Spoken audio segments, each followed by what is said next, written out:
In a surprising shift in energy policy, Europe has recently turned away from traditional American natural gas supplies and is now looking toward Canada.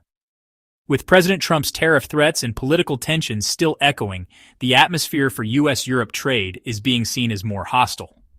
This week, it wasn't the United States acting as Europe's key energy partner, it was Canada. And this preference isn't just about natural gas. Across the continent, European countries pushing for faster electrification, especially in the automotive sector, want to reduce reliance on the U.S. and instead deepen cooperation with Canada in next-generation clean energy and green industries. This marks a major blow to American energy giants and raises serious questions about the future of the U.S. auto industry. So why Canada? What makes Europe pivot toward Ottawa instead of Washington? And perhaps more importantly, what risks does this shift pose for the U.S. economy? Let's break this down from every angle. The story begins with the global energy crisis triggered by the Russia-Ukraine war. As Russian natural gas supplies plummeted, Europe scrambled to secure reliable alternatives. For a while, U.S. liquefied natural gas, or LNG, looked like the only real option to fill the gap. Large American shipments seemed to be Europe's lifeline away from dependence on Moscow. But soon, problems appeared. U.S. prices were high, trading conditions were tough, and political strings often came attached. Many in Europe felt the U.S. was using its energy exports as a political weapon. This fueled debates about whether friendly nations were being overcharged. In the short term, Europe accepted America's conditions because, well, it had no choice. But for the medium and long term, the idea of escaping U.S. dominance pushed leaders to search for new partners. That's when Canada entered the picture. Long recognized for its vast reserves of oil and natural gas, Canada also enjoys a strong global reputation for environmental protection and renewable energy development. Ottawa is investing in new LNG terminals while also pouring money into hydro, wind, and solar. On top of that, Canada holds large reserves of critical minerals and metals that Europe desperately needs for its green transition. For European companies, Canada's predictable and cooperative trade stance is far more appealing than America's tariffs, protectionism, and political drama. Given the EU's ambitious 2030 and 2050 green energy targets, Canada is increasingly viewed as a cleaner and more sustainable partner. This shift has been, well, a nasty surprise for American energy giants. Europe is not just a huge revenue source, it's also a strategic stage where the United States projects global influence.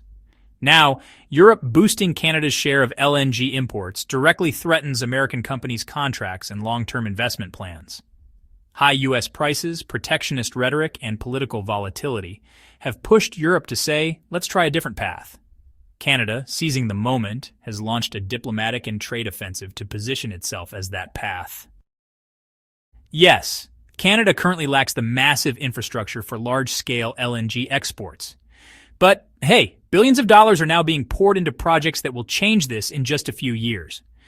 As long as Europe offers long-term contracts, Canada is ready to build. And the energy story isn't the only one, folks. A similar trend is unfolding in transportation. The European Union has already passed laws banning internal combustion engine sales by 2035, accelerating the shift to electric vehicles.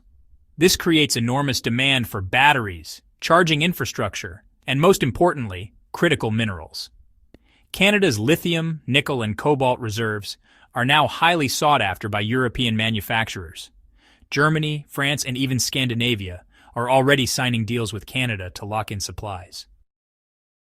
The United States has similar resources, but, environmental disputes and political deadlock make extraction way more complicated. Washington has rolled out EV incentives, but these don't necessarily benefit European companies. So, as a result, Canada once again looks like a friendlier, more stable partner. In Washington, official responses remain diplomatic. Europe makes its own decisions. We support our allies. But behind the scenes, American energy and auto lobbies are worried. Losing Europe, a massive market, means losing billions in revenue and global influence. So, Europe's choice is about more than just short-term prices. It's really about long-term ecological and political stability. The United States has struggled with its environmental image for decades, while Canada has leaned into a green transformation that actually resonates with European values.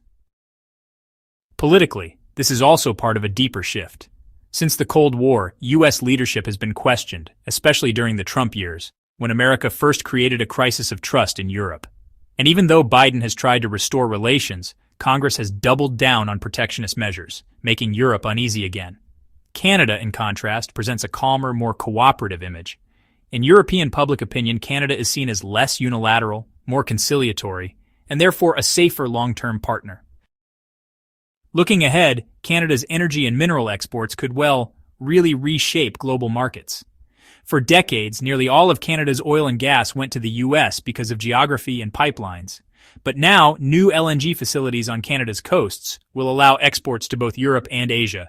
German companies signing long-term deals with Canada are a strong sign of this shift. This puts United States LNG exporters in a tight spot. Unlike Canada, they never secured long-term European contracts. Most United States shipments have been spot purchases. If Canadian gas becomes available at competitive prices, why would Europeans stick with expensive American supplies? And as oil demand drops with the rise of electric vehicles, United States shale and oil companies face even more trouble. If Europe and Canada deepen cooperation in green hydrogen, batteries, and electric vehicle technologies, United States automakers could lose major market share in Europe.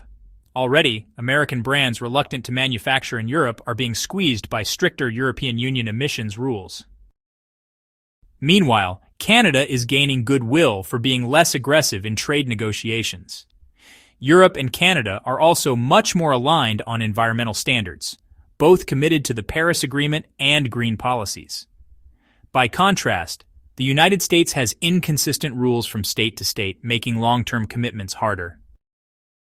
This isn't just about energy or cars. Europe's green transformation is really all-encompassing. Energy, industry, transport, housing, even agriculture. Working with Canada means, easier cooperation on green tech, research, and development. Of course, this doesn't mean America's global role is collapsing, but Europe's reduced reliance on United States energy, its trade pivot to Canada, and its growing tech cooperation with Ottawa are all signs of Washington losing some leverage. And in a world where talk of a new Cold War with China is rising, this really matters. Europe will stay close to the United States militarily, but economically it wants diversification. Canada's dual role, military ally of the United States, but energy and green tech partner to Europe, adds a new twist to North American politics. For now, one thing is clear. Europe no longer wants to be as dependent on the United States as it once was. Protectionist debates, high gas prices, and America's volatile politics are pushing Europe away. Canada, with its greener image and cooperative trade policies, looks like the safer bet. Some argue this creates a second dependence for Europe, just like it had on Russia. Others believe it's the diversification Europe badly needs. Time will tell which view proves right. To sum it up, U.S. exporters who dreamed of permanent long-term gas contracts with Europe are likely out of luck. In the EV sector, American brands face more challenges as Canada and Europe deepen ties. So how will this play out? Will Washington take bold steps to lure Europe back? Or will Canada truly emerge as a cleaner, more reliable partner?